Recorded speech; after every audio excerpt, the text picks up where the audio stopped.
আমরা nano micro পাপ পুণ্যের হিসাব মেলাতে গিয়ে পর্বত প্রমাণ পাপে চাপা পড়ে আছি। এই ভিডিওটি শেষ পর্যন্ত মনোযোগ দিয়ে শুনুন। পাপ বা গুনাহ বলতে আমরা সাধারণত এমন কিছু কাজকে বুঝি যেসব কাজের জন্য আমাদেরকে পরকালে শাস্তি পেতে হবে, আর পুণ্য বলতে বুঝি এমন কিছু কাজ যার জন্য আমরা পরকালে পুরস্কৃত হব। এই পাপ পুণ্য বা জান্নাত জাহান্নামের বর্ণনা যে কোনো ধর্মীয় আলোচনার কেন্দ্রীয় বিষয়। কি কাজ করিলে জান্নাত মিলবে আর কি কাজ করিলে জাহান্নামের আগুনে পুড়তে হবে তা মোটামুটি আমাদের সবারই জানা। বিভিন্ন ধর্মীয় আলোচনায় নানান উদাহরণ উপমা দিয়ে এই পাপ পুণ্যের বিবরণ দেওয়া হয়, কিন্তু কোরআনে বর্ণিত পাপ পুণ্যের স্পষ্ট তালিকার সাথে আমাদের পরিচিত তালিকার খুব একটা সামঞ্জস্য নেই। এই অধ্যায়ে কোরআনের স্পষ্ট বর্ণনা অনুযায়ী যে পাপ কাজের জন্য নিশ্চিতভাবে জাহান্নামে যেতে হবে তার আলোচনা করব।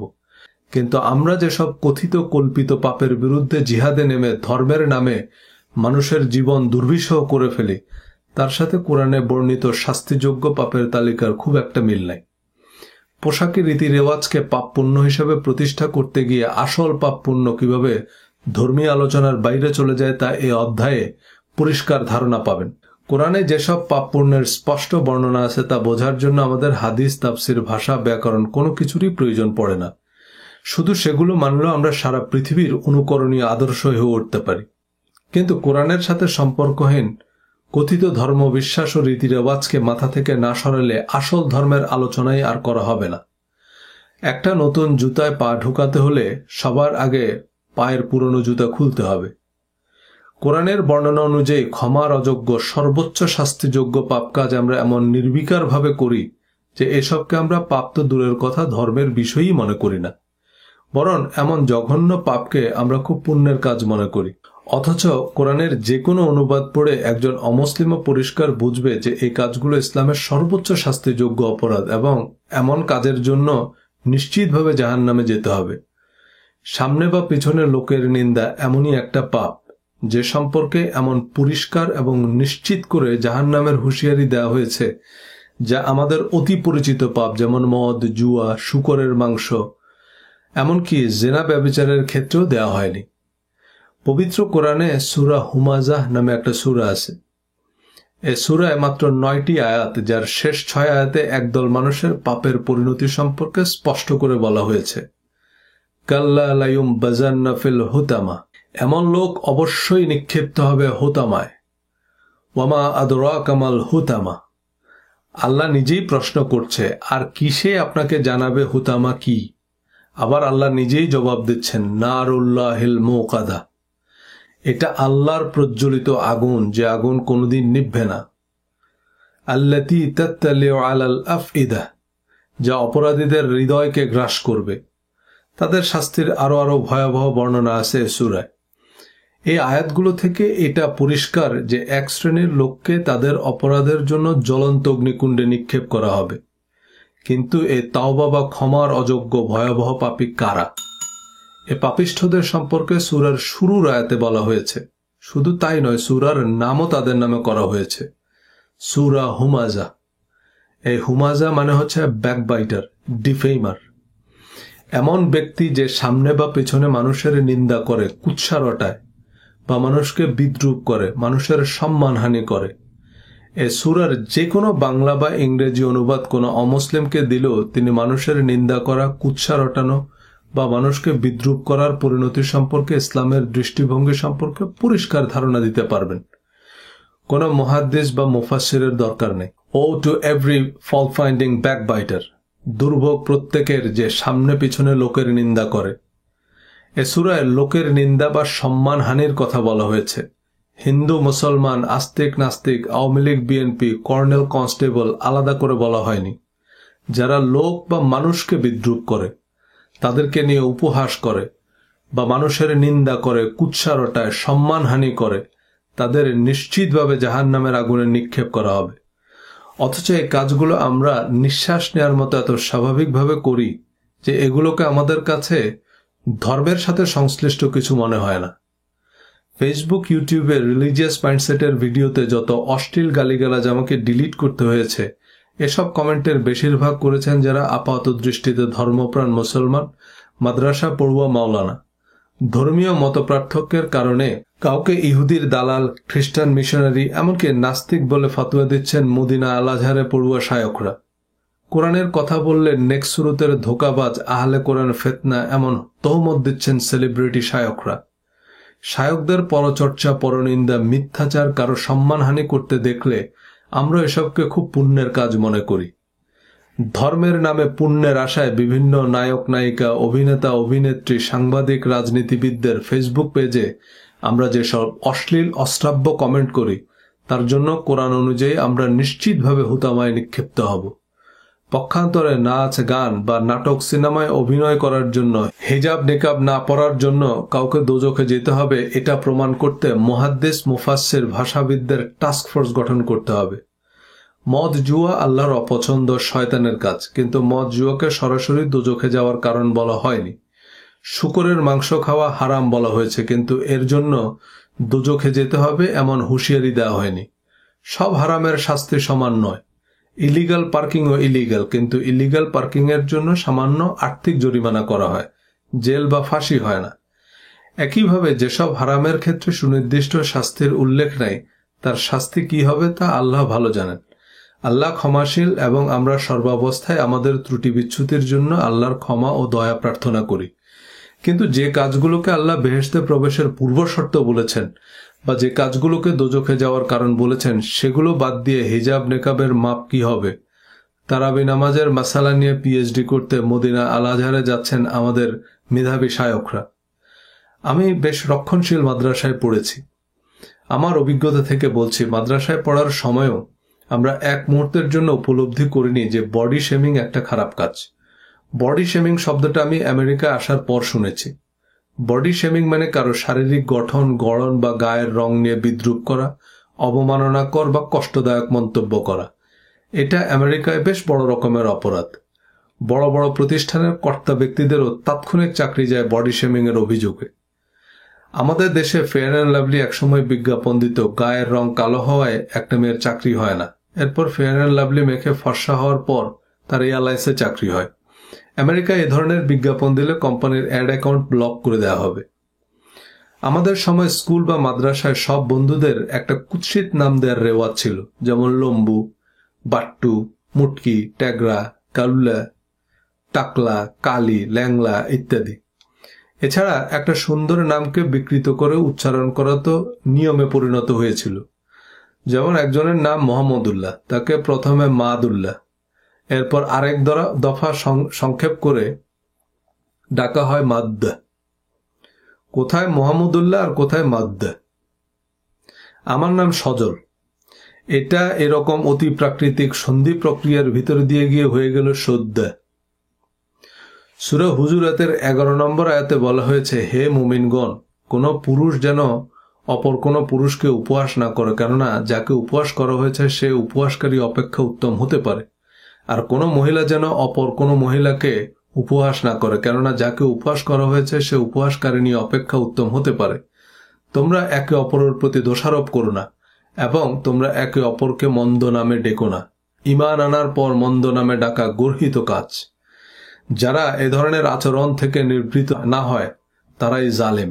জুলুম শব্দটা কোরআনে আল্লাহ শিরকের সমার্থক হিসেবে ব্যবহার করেছেন। একই শব্দ ব্যবহার করেছেন যারা মানুষকে বিদ্রুপাত্মক মন্দ নামে ডাকে, মানুষকে অযথা দোষারোপ করে, উপহাস করে। আমার আব্বা শারীরিকভাবে ডিসেবল ছিলেন। আব্বাকে যারা খুব পছন্দ করত তারাও আব্বার সম্পর্কে বলার সময় বলতো ল্যাংলা চেয়ারম্যান। আমি একবার আমার এক আমেরিকান সহকর্মীর সাথে কথা প্রসঙ্গে কথা বললাম। সে চোখ মুখ অন্ধকার করে বলল, how old is your civilisation? পৃথিবীর কোন সভ্য সমাজে একজন মানুষের শারীরিক বা মানসিক অক্ষমতা বিদ্রুপ বা উপহাসের বিষয় হতে পারে, তা অনেক অকল্পনীয় বিষয়। মাদ্রাসায় ক্লাস 6 বা 7-এ পড়ার সময়ের ঘটনা। আমাদের এক বন্ধু, ব্যাচমেট, তার মামা আমাদের এক ক্লাস উপরে পড়ত। একবার সে মামা গাড়ি চাপা পড়ে। একটা বাসের চাকা তার পেটের উপর দিয়ে উঠে যায়। অলৌকিকভাবে সে বেঁচে গেলেও তার পেটের বেশ কিছু অংশ কেটে ফেলে দিতে হয়। প্রায় 1 বছর সে হাসপাতালে ছিল। সুস্থ হয়ে ফিরে এসে সে আমাদের ব্যাচে ভর্তি হলো। আমরা তার নাম দিলাম পেট ফাটা সফিউল্লাহ। আমরা তখন ছোট ছিলাম, কিন্তু আজ পর্যন্ত আমাদের এর জন্য কোনো অনুতাপ অনুশোচনার অনুভূতি তৈরি হয়নি। কাউকে কটাক্ষ করা যে এমন ভয়াবহ গুনাহ আমরা তখনও বুঝতাম না, কিন্তু সে বয়সে আমরা জানতাম এক ওয়াক্ত নামাজ কাজা করলে 2,88,00,000 বছর দোজখের আগুনে পুড়তে হবে। যদিও কোরআন হাদিসের কোথাও এমন কোনো কথা নাই। মাদ্রাসায় কারো চুল বড় অর্থাৎ চুল মুট করে ধরতে পারলে তার চুল কেটে দেয়া হতো, কিন্তু নবীজি সাল্লাল্লাহু আলাইহি সাল্লাম ঘাড়ের উপরে চুল ঝুলিয়ে রাখতেন এমন একাধিক সহিহ বর্ণনা আছে। শতবর্ষ প্রাচীন ঐতিহ্যবাহী মাদ্রাসায় পড়ার সময় লম্বা চুল রাখাকে শাস্তিযোগ্য অপরাধ হিসাবে জানতাম, অথচ তা বড় দাড়ির মতোই নবীজি সাল্লাল্লাহু আলাইহি সাল্লামের আরেকটি সুন্নাহ। হজের সময় নবীজি মাথা মুন্ডন করেছেন, এছাড়া প্রায় সব সময় তার চুল ঘাড়ের উপর ঝুলানো ছিল। দাড়ি নিয়ে রণপ্রস্তুতি নেওয়া শায়করাও বড় চুল রাখেন না, কারণ বড় চুলের হাদিস তারা পড়েননি। কেন পড়েননি? কারণ সে হাদিস পরীক্ষায় আসে না। নিন্দা, বিদ্রুপ, বডি শেমিং যে কবিরা গুনাহ, এটা আমেরিকায় এসে জানলেও গীবত, নিন্দা, মিথ্যা অপবাদ, এমনকি আন্দাজ অনুমান বা লোকমুখে শোনা কথার উপর ভিত্তি করে কারো সম্পর্কে বাজে মন্তব্য করার পরিণতি সম্পর্কিত হাদিসগুলো পড়লে নিশ্চিত হবেন যে ইসলাম ধর্মের প্রধান আলোচ্য বিষয় হওয়া উচিত সামনে পিছনে লোকের নিন্দা থেকে বেঁচে থাকা। ইসলাম প্রতিষ্ঠার ইশতেহারে প্রধান দাবি হবে গীবত, পরনিন্দা মুক্ত সমাজ প্রতিষ্ঠা। আমাদের ব্যাচের অনেকেই এখন মদিনা আল আজহারের ডিগ্রিধারী বড় বড় শায়ক, শরীয়তের জটিল জটিল সমস্যার সমাধান দিচ্ছেন, দেশে ইসলামের সমাজ কায়েমে গুরুত্বপূর্ণ অবদান রাখছেন। কিন্তু সে কথিত ইসলামের সমাজ উপহাস, বিদ্রুপ, পরচর্চা, গীবত, পরনিন্দা মুক্ত সমাজ নয়। উত্তম কথা বলা, সুন্দর ভাষায় বিতর্ক করা, বিনয়, ভদ্রতা, শিষ্টাচার কথিত মুসলিম সমাজে অপরিহার্য নয়।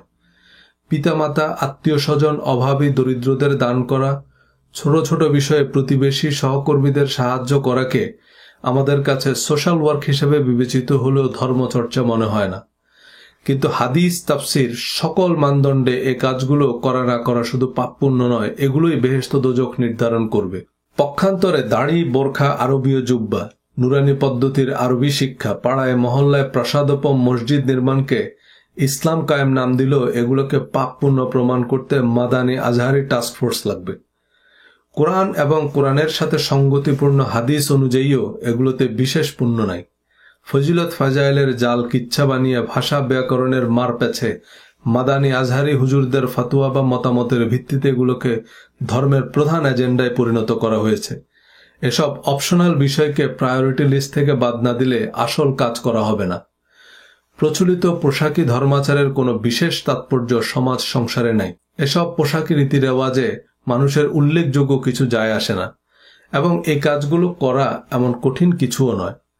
পক্ষান্তরে এমন একজন মানুষের কথা কল্পনা করুন যিনি সারা জীবনে কোনো মানুষকে একটা মন্দ কথা বলেনি, কারো নিন্দা করেনি, সহপাঠী, সহকর্মী, প্রতিবেশী কাউকে বিদ্রুপ করেনি, কারো অমঙ্গল কামনা করেনি, কারো সম্পর্কে আন্দাজ অনুমান নির্ভর বিরূপ মন্তব্য করেনি, ফেসবুক, ইউটিউবে কাউকে উদ্দেশ্য করে বিরক্তিকর বা আপত্তিকর ভাষায় মন্তব্য করেনি, কারো বিরক্তি, দুর্ভোগ বা কষ্টের কারণ হয়নি।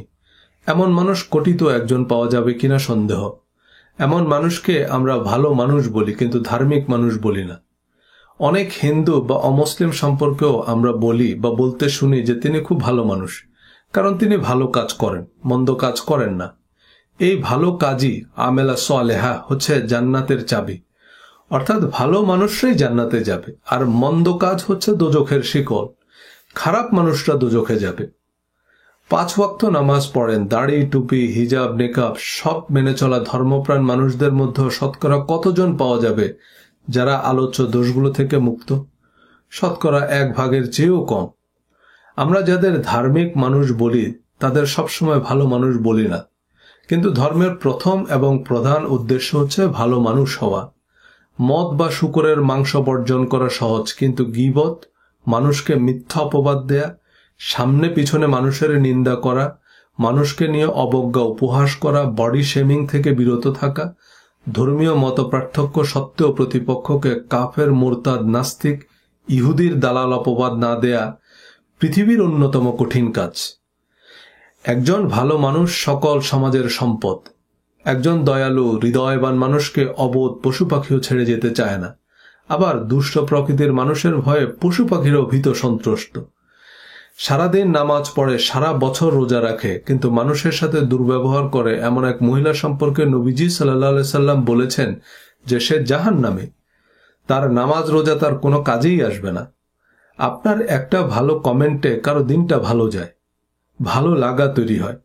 আমার ভিডিওতে অনেকে ভালো ভালো কমেন্ট করেন, যাদের সাথে আমার কোনোদিন দেখা হয়নি, হয়তো হবেও না, কিন্তু তাদের প্রতি একটা আলাদা ভালো লাগা, সম্মান, ভালোবাসা তৈরি হয়েছে। আবার আমার অনেক দীর্ঘদিনের পরিচিত ঘনিষ্ঠ বন্ধুদের কয়েকজন এমন বিশ্রী কমেন্ট করেছে, আমার এত কষ্ট লেগেছে যে আমি ব্লক করে দিয়েছি। একটা অশালীন কমেন্ট একজনের সারাটা দিন নষ্ট করে দেয়।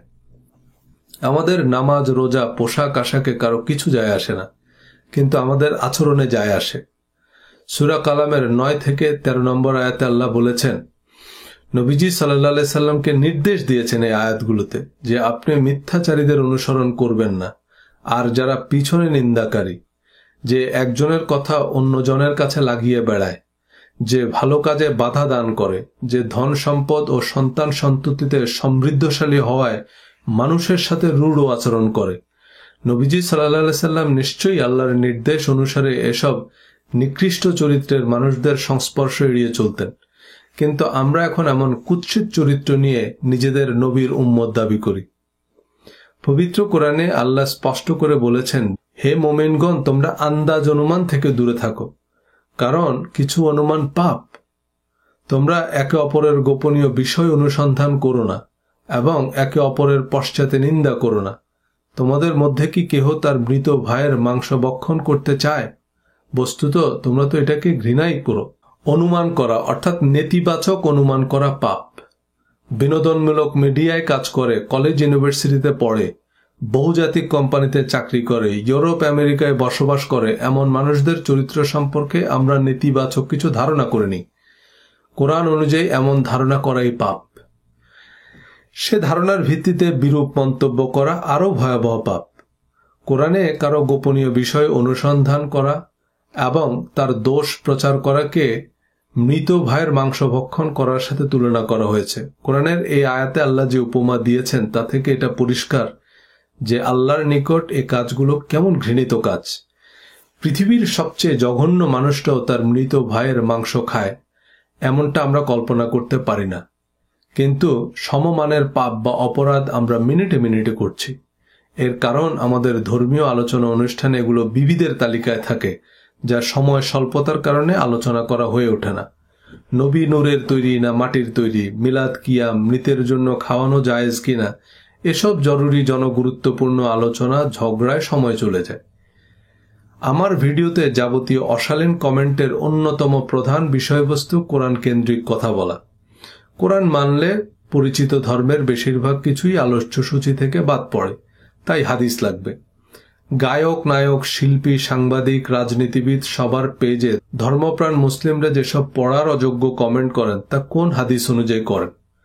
চলুন একটু দেখে নিই আমাদের হাদিস মানার নমুনা। হযরত আবু হুরায়রা রাদিয়াল্লাহু তাআলা আনহু থেকে বর্ণিত, রাসূল সাল্লাল্লাহু আলাইহি সাল্লাম ইরশাদ করেছেন, তোমরা আন্দাজ অনুমান থেকে বেঁচে থাকো, কেননা অনুমান করে কথা বলা সবচেয়ে বড় মিথ্যা।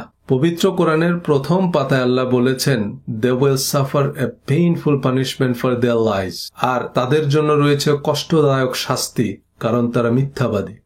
সুতরাং মিথ্যা বলা শুধু হারাম নয়, কবিরা গুনাহ নয়, তা কষ্টদায়ক শাস্তির কারণ। আর নবীজি সাল্লাল্লাহু আলাইহি সাল্লামের হাদিস অনুযায়ী মিথ্যার মধ্যে সবচেয়ে বড় মিথ্যা হচ্ছে অনুমান করে কথা বলা। এই আন্দাজ অনুমানের উপর আমরা মানুষ সম্পর্কে বিরূপ মন্তব্য করি। একবার রাসূল সাল্লাল্লাহু আলাইহি সাল্লাম সাহাবীদের জিজ্ঞাসা করেন, তোমরা কি জানো গীবত কাকে বলে? গীবত হলো তোমার ভাই সম্পর্কে এমন কোনো কথা বলা যা শুনলে সে অপছন্দ করবে। সাহাবারা জানতে চাইলেন, হে আল্লাহর রাসূল, যদি সত্যি তার মধ্যে সেই দোষ থাকে তাহলেও কি গীবত হবে? রাসূল সাল্লাল্লাহু আলাইহি সাল্লাম বললেন, যদি সত্যি তার মধ্যে সেই দোষ থাকে তবে তা গীবত হবে, আর যদি তার মধ্যে সেই দোষ না থাকে তবে তা মিথ্যা অপবাদ দেওয়া হবে, যা গীবত থেকেও মারাত্মক গুনাহ। কোরআনে গীবত ও মিথ্যাচার সম্পর্কে বলা হয়েছে যে তা মৃত ভাইয়ের মাংস খাওয়ার মতো অকল্পনীয় জঘন্য কাজ। আর হাদিসে গীবত ও মিথ্যাচারের আরও বিশদ ব্যাখ্যা পেলাম। কোনো মানুষের সম্মানহানির পরিণতি সম্পর্কে নবীজি সাল্লাল্লাহু আলাইহি সাল্লাম বলেছেন, যে ব্যক্তি তার ভাইয়ের সম্ভ্রমহানি বা অন্য কোনো বিষয়ে জুলুমের জন্য দায়ী থাকে, সে যেন আজই বা দুনিয়াতে থাকতেই তার নিকট ক্ষমা চেয়ে নেয়। ওই দিন আসার পূর্বে, যেদিন তার কোনো দিনার বা দিরহাম থাকবে না, যেদিন তার কোনো নেক আমল থাকলে সেখান থেকে জুলুমের সমপরিমাণ তার থেকে কর্তন করে নেওয়া হবে, আর তার কোনো নেক আমল না থাকলে জুলুমের সমপরিমাণ কিছু গুনাহ তার উপর চাপিয়ে দেওয়া হবে। এই হাদিস অনুযায়ী নায়িকা গায়িকারা বেহেশতে যাবে শুধু তাদের পেজে করা অশ্লীল কমেন্টের কারণে, আর যারা পুণ্যের আশায় এমন নিকৃষ্ট কমেন্ট করেন তারা এসব কমেন্টের কারণেই দোজখে যাবেন। মডেল বা নায়িকারা যেসব পোশাক পরেন তা যৌন উত্তেজক, এটা তাদের বিরুদ্ধে প্রধান অভিযোগ। কিন্তু এই কারণে আমরা তাদের পেজে বা তাদের সম্পর্কে অশ্লীল নোংরা কমেন্ট করাকে জায়েজ মনে করি। কিন্তু হাদিস অনুযায়ী যৌন উত্তেজক পোশাক পরা নয়, অবৈধ যৌনাচারের চেয়েও গীবত বা নিন্দার গুনাহ বেশি। উল্লেখ্য, যৌন উত্তেজক পোশাক বলে কিছু নাই। একজন মানুষ চোখ বন্ধ করেও উত্তেজিত হতে পারে। যারা অন্ধ তারা উত্তেজিত হয়। কাউকে নির্জন দ্বীপে রেখে আসলেও তিনি উত্তেজিত হতে পারবেন। একজন পুরুষকে দেখেও একজন নারী বা আরেকজন সমকামী পুরুষ উত্তেজিত হতে পারে। কারো উত্তেজনা রোধ করার জন্য নিজেকে ঢেকে রাখতে হবে এমন কোনো বিধান কোরআন হাদিসে নাই। আছে কোরআন হাদিসের মহাবৈজ্ঞানিক ব্যাখ্যায়। শুধু গীবত বা পরনিন্দা সম্পর্কে হাদিসের বর্ণনা শুনলে যে কেউ বলে দিতে পারবে যে গীবত বা পরনিন্দা কত ভয়ঙ্কর পাপ। গীবত বা পরনিন্দা হচ্ছে কারো সম্পর্কে এমন কথা বলা যা শুনলে সে কষ্ট পায়। রাসূল সাল্লাল্লাহু আলাইহি সাল্লাম বলেছেন, গীবত জেনা বা অবৈধ যৌনাচারের চেয়েও ঘৃণ্য ও জঘন্য গুনাহ। ব্যভিচারী নারী পুরুষকে পাথর মেরে হত্যা করার বিধান কোরআনে নাই। কিন্তু কারো নামে ব্যভিচারের মিথ্যা বা অনুমান নির্ভর অপবাদ দিলে তার শাস্তি ৮০ বেত। যে কোনো বঙ্গানুবাদ পড়লেই বুঝবেন। আর যারা সচ্চরিত্রা নারীর প্রতি অপবাদ আরোপ করে তারপর তারা ৪ জন সাক্ষী আনতে ব্যর্থ হয়, তাদের তোমরা ৮০টি বেত্রাঘাত করো এবং তোমরা কখনো তাদের সাক্ষ্য গ্রহণ করবে না। এরাই ফাসেক বা পাপিষ্ঠ। ব্যভিচারী নারী পুরুষকে ১০০ বেত্রাঘাতের বিধান আছে সূরা নূরে, কিন্তু তার জন্য ৪ জন প্রত্যক্ষদর্শী সাক্ষী লাগবে। ৪ জন মানুষের সামনে যে ব্যভিচার করে তাকে অবশ্য জুতাপিটা করা দরকার। তবে সূরা নূরে কাউকে ব্যভিচারের অপবাদ দেয়াকে গুরুতর পাপ বলা হয়েছে।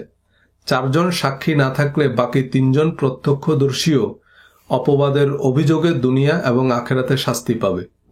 সূরা নূরের আলোচনায় ব্যভিচারের চেয়েও ব্যভিচারের অপবাদ এবং প্রচারের শাস্তির কঠোরতা বেশ স্পষ্ট। যারা এই অপবাদ রচনা করেছে তাদের প্রত্যেকের জন্য রয়েছে তাদের কৃত পাপের ফল, এবং তাদের মধ্যে যে এই ব্যাপারে প্রধান ভূমিকা পালন করেছে তার জন্য রয়েছে কঠিন শাস্তি। এ কথা শোনার পর মোমেন পুরুষ বা নারীগণ কেন নিজেদের লোক সম্পর্কে উত্তম ধারণা করেনি এবং বলেনি এটা তো সুস্পষ্ট অপবাদ? যেহেতু তারা ৪ জন সাক্ষী হাজির করেনি, সে কারণে তারা আল্লাহর বিধানে মিথ্যাবাদী। যখন তোমরা লোক মুখে এটা ছড়াচ্ছিলে এবং এমন বিষয় মুখে উচ্চারণ করেছিলে যার কোনো জ্ঞান তোমাদের ছিল না, এবং তোমরা একে তুচ্ছ জ্ঞান করেছিলে, যদিও আল্লাহর নিকট এটা গুরুতর বিষয়। তোমরা যখন এটা শুনলে তখন কেন বললে না এ বিষয়ে বলাবলি করা আমাদের উচিত নয়? এটা তো এক গুরুতর অপবাদ। আল্লাহ তোমাদেরকে উপদেশ দিচ্ছেন, তোমরা যদি মুমিন হও তাহলে কখনো অনুরূপ আচরণের পুনরাবৃত্তি করো না।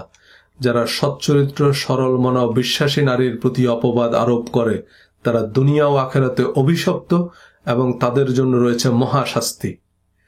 আমাদের পরিচিত ধর্মচর্চায় জিনা বা অবৈধ যৌনাচারের সবচেয়ে জঘন্য পাপ বলে বিবেচিত। পরপুরুষের সাথে কথা বললে মুখের জিনা, পর স্ত্রীর দিকে তাকালে চোখের জিনা, এসব কোরআন হাদিস বহির্ভূত মতামতের ভিত্তিতে মেয়েদের ঘরবন্দি করে রাখা আমরা ইসলাম প্রতিষ্ঠার প্রধান এজেন্ডা বানিয়েছি। কলেজ বিশ্ববিদ্যালয়ের মেয়েদের মুরগি আর ছেলেদের শিয়ালের সাথে তুলনা করে কথিত ধর্মপ্রাণ মুসল্লিদের কুরুচিপূর্ণ মন্তব্য আমরা সোশ্যাল মিডিয়ায় দেখি। কিন্তু কেউ জিনা করলে তার যে পরিমাণ গুনাহ হবে তার চেয়ে বেশি গুনাহ হবে যদি অন্য কারো দোষ ত্রুটি উল্লেখ করে তার সম্মানহানি করে। রাসূল সাল্লাল্লাহু আলাইহি সাল্লাম বলেছেন, যে ব্যক্তি জিনা করে অতঃপর সে তওবা করে ফলে আল্লাহ তাকে ক্ষমা করে দেন, কিন্তু গীবতকারীকে আল্লাহ ক্ষমা করেন না যতক্ষণ পর্যন্ত যার গীবত করা হয়েছে সে ক্ষমা না করে। হযরত আনাস রাদিয়াল্লাহু তাআলা আনহু থেকে অপর এক বর্ণনায় বলা আছে, রাসূল সাল্লাল্লাহু আলাইহি সাল্লাম বলেছেন, জিনাকারী তওবা করে কিন্তু গীবতকারীর তওবা নাই। একবার চিন্তা করে দেখুন, গীবত তথা কথায় বা ইশারা ইঙ্গিতে অথবা অন্য কোনো উপায়ে অন্যের অনুপস্থিতিতে তার দৈহিক বা চারিত্রিক দোষ ত্রুটি, যদিও তা সত্য, আলোচনা করে বা আলোচনা করা হয়, যা শুনলে সে মনে ব্যথা পেতে পারে। এই গীবত এমন ভয়াবহ পাপ যে তার তওবাও গ্রহণযোগ্য নয়। গীবতকে জিনার চেয়েও বড় পাপ বলা হয়েছে। ধর্মপ্রাণ মুসলমান যারা জিনা তো দূরের কথা, পরপুরুষ বা পরস্ত্রীর সংস্পর্শে আসতেও নারাজ, তারা অবলীলায় গীবত, মিথ্যাচার, অনুমান নির্ভর কথাবার্তা বলে বেড়ায়। আমরা নিজের অবচেতনে গীবত বা মিথ্যাচারের মতো জঘন্যতম গুনাহে ডুবে আছি। কট্টর মুসলিম সমাজেও এমন কোনো ব্যক্তি খুঁজে পাওয়া কঠিন যিনি তওবার অযোগ্য গুনাহ থেকে মুক্ত। এর অন্যতম প্রধান কারণ আমরা গীবত ও অনুমান নির্ভর কথা বলাকে পাপ কাজ বলে মনে করি না। এটি যে মারাত্মক গুনাহ এবং এর পরিণাম যে অত্যন্ত ভয়াবহ, সে উপলব্ধিও আমাদের অন্তর থেকে মুছে গেছে। আমরা গীবত বা নিন্দা করতে সামান্যতম দ্বিধাও করি না। যে ব্যক্তি কোনো যুগে যুগে দেশে দেশে যারা ইসলাম প্রচার ও প্রতিষ্ঠা করেছেন, তারা তাদের অনন্য চারিত্রিক বৈশিষ্ট্য দিয়েই মানুষের হৃদয় জয় করেছেন, কিন্তু আমরা তাদের পোশাক আশাক, ব্যক্তিগত পছন্দ অপছন্দকেই অনুসরণ করছি, যেসবের সাথে আমাদের ধর্ম, সমাজ, সংস্কৃতি, জীবন জীবিকার কোনো সম্পর্ক বা সামঞ্জস্যই নেই। মানুষ যাকে ভক্তি করে স্বাভাবিকভাবেই তার অনুকরণ করে। তারকা খেলোয়াড় বা রাজনৈতিক নেতাদের বেলায়ও এটা প্রযোজ্য। কিন্তু এসব পোশাকি, রীতি রেওয়াজ, প্রথা, পার্বণকে ফরজ হারাম বানাতে যুগে যুগে অসংখ্য জাল গল্প বানানো হয়েছে। কারণ পোশাক বদলানো যত সহজ, চরিত্র বদলানো ততই কঠিন। পোশাকি ফজিলতের জাল গল্প গুজব শত বছরের পুরনো আগাছার মতো আমাদের মন মগজে এমনভাবে শিকড় গেড়েছে যে সেখানে প্রকৃত ধর্মের আবাদ করা প্রায় অসম্ভব। অনেক বছরের অনাবাদি জমিতে ফসল ফলাতে হলে সবার আগে সে জমির আগাছা পরিষ্কার করতে হবে, তা চাষাবাদের উপযোগী করতে হবে, নাইলে জমিতে যত সার সেচই দেয়া হোক না কেন আগাছাই বাড়বে। আমাদের মন মগজ থেকে ধর্মের আগাছা উপড়ে ফেলতে না পারলে কোরআন, হাদিস, ফিকা, ফাজাইলে আমল যাই পড়ি, বেহেশত দোজখের যত ওয়াজি শুনি, তাতে আগাছার শিকড়ই শক্ত হবে। বেহেশত দোজখের আলোচনার পর আমাদেরকে সিলেবাস বহির্ভূত কিছু কর্মসূচি ধরিয়ে দেওয়া হয়, যার সাথে ধর্মের কোনো সম্পর্কই নেই। এই সিলেবাস বহির্ভূত ধর্মীয় কর্মসূচিকে প্রাধান্য দিতে ফজিলত ফাজাইলের অসংখ্য জাল গল্প বানিয়ে সেসবকে হাদিস নাম দিয়ে আমাদের ঘাড়ে চাপিয়ে দেয়া হচ্ছে। মহিলারা পর্দা না করলে, অর্থাৎ আপাদমস্তক ঢেকে না রাখলে তার ভাই, পিতা, বড় ছেলে এবং স্বামী দোজখে যাবে। মহিলাদের চুল দেখা গেলে সে চুল সাপ হয়ে কামড়াবে, এমন কথা আমাদের সমাজে সুপ্রতিষ্ঠিত হলেও এ ধরনের আজগুবি কথা কোরআনেও নাই, কোনো প্রসিদ্ধ হাদিস গ্রন্থেও নাই। কারোর সাথে তর্কের দরকার নেই। আপনি তাদেরকে জিজ্ঞেস করবেন, মহিলারা আপাদমস্তক ঢেকে না রাখলে বা পুরুষ মহিলা একসাথে লেখাপড়া বা চাকরি করলে তারা জাহান্নামে যাবে, এ কথাটা কোরআনের কোন আয়াতে আছে, কোন হাদিসের কিতাবে আছে? যে আয়াত বা হাদিস পেশ করবে তা একটু মনোযোগ দিয়ে খেয়াল করলেই দেখবেন তার সাথে বেহেশত দোজখ তো বহুদূর পাপ পুণ্যেরই সম্পর্ক নেই। কিন্তু মুফতি, মুহাদ্দিস, আজহারি, মাদানি টাস্কফোর্স গঠন করে এসবকে ধর্মের প্রধান অংশ বানানোয় আমাদের সমাজে হিজাব নেকাব পরা পর্দানসীন অসংখ্য নারী পাবেন যারা গীবত, পরচর্চা, পরনিন্দা, অনুমান নির্ভর, মিথ্যা অপবাদ দেয়া, বডি শেমিং, ছগলখুরি, অর্থহীন আলাপের মতো ক্ষমার অযোগ্য কঠিন পাপে ডুবে থাকে। খোঁজ নিলে দেখবেন আমাদের পরিচিত প্রতিটা পরিবারে, আমাদের নিজেদের সংসারে, আত্মীয় স্বজনদের মধ্যে যত সমস্যা, ঝগড়া, বিবাদ, এর কারণ বেহুদা কথা। কথায় কথায় কারো সম্পর্কে একটা বাজে কথা বলা, একজনের কথা অসাবধানতা বশত বা কথা প্রসঙ্গে আরেকজনের সামনে বলে ফেলা, কারো নামে কুৎসা রটানো, কারো বদনাম করা, এগুলোই প্রতিটা ঘরে ঘরে অশান্তির কারণ। টাকা পয়সা কোনো কিছুর অভাব নাই, তবুও প্রতিটা ঘরে ঘরে অশান্তির কারণ। আমাদের বদভ্যাস, কথায় আচরণে অসাবধানতা, আমরা বুঝতেও পারি না যে আমরা যা বলছি তা গীবত, মিথ্যাচার বা বডি শেমিং। আমরা অনেক সময় সাহসী, স্পষ্টভাষী ইত্যাদি বিশেষণের আড়ালে এ তওবার অযোগ্য পাপগুলোকে বৈধতা দেওয়ার চেষ্টা করি। কোনো জুলুম অবিচারের বিরুদ্ধে মজলুমের প্রতিবাদ অবশ্যই সাহস ও সত্যনিষ্ঠা। আবার কোনো ব্যক্তিগত লাভের উদ্দেশ্যে বা ক্ষমতাধর কারো তোষামদে কোনো পুণ্য নাই। এই দুইয়ের বাইরে আমাদের চারপাশে এমন অসংখ্য মানুষ আছে যাদের টাকা পয়সার প্রয়োজন নেই, তাদের সবচেয়ে বেশি দরকার কিছু ভালো কথা। পৃথিবীর সবচেয়ে সুন্দর সমুদ্র সৈকতেও বহু মানুষ বিষণ্ণ দিন পার করছে। একজন ভালো বন্ধু, ভালো কথা বলার মানুষ তার কাছে ক্যারিবিয়ান দ্বীপ বা ব্যক্তিগত বিমানের চেয়েও দামি। মানুষকে ভালো কথা বলা উত্তম দান। বিনয়, ভদ্রতা, সুন্দর আচরণ, উত্তম কথায় পাথরেও ফুল ফোটে। সম্মান, ভালোবাসা ও প্রশংসায় যে কোনো মানুষকে জয় করা যায়। ধর্মের আসল যে উদ্দেশ্য, আত্মশুদ্ধি, সৎকর্ম, উত্তম আচরণ, তা আমাদের ধর্মচর্চার তালিকা থেকেই বাদ পড়েছে। ধর্মের আসল উদ্দেশ্য ভালো মানুষ হওয়া, নিজেকে পরিশুদ্ধ করা।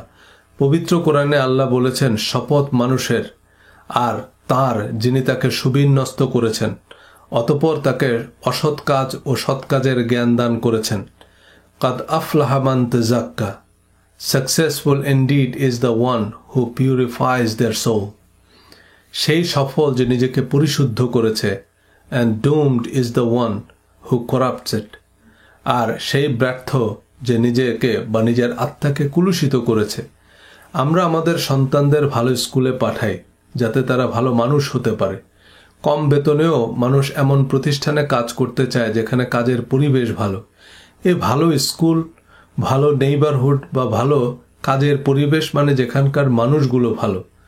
আমাদের ছোটবেলায় স্কুল পালানোর জন্য আমাদের কত প্রচেষ্টা ছিল, কিন্তু আমেরিকায় অবুঝ বাচ্চারা স্কুলে যাওয়ার জন্য মাঝরাতে উঠে বসে থাকে। স্কুলে তাদের বডি শেমিং, বুলিংয়ের শিকার হতে হয় না। আমাদের ধর্মগুরুরা যদি ভালো মানুষ হওয়ার, মানুষের সাথে ভালো আচরণের দীক্ষা দিত, নাস্তিকরাও তাদের সন্তানদের মাদ্রাসায় পাঠাতো। জিহ্বার মধ্যভাগ তার বরাবর উপরের তালুর সঙ্গে লাগাইয়া জিম শিন ইয়া উচ্চারণের প্রশিক্ষণ দেওয়ার চেয়েও অনেক বেশি জরুরি এই জিহ্বা দিয়ে কোরআন হাদিসের নির্দেশনা অনুযায়ী বিশুদ্ধ কথা বলার প্রশিক্ষণ দেয়া, যাতে মনের ভুলেও, মুখ ফসকেও একটা খারাপ কথা না বের হয়। প্রতিদিনের প্রার্থনায় আল্লাহর কাছে আমাদের চাওয়া হওয়া উচিত আমরা যেন ভালো মানুষ হতে পারি, অহংকার, লোভ লালসা, হিংসা, বিদ্রুপ মুক্ত পরিশুদ্ধ মানুষ হতে পারি। ধন্যবাদ।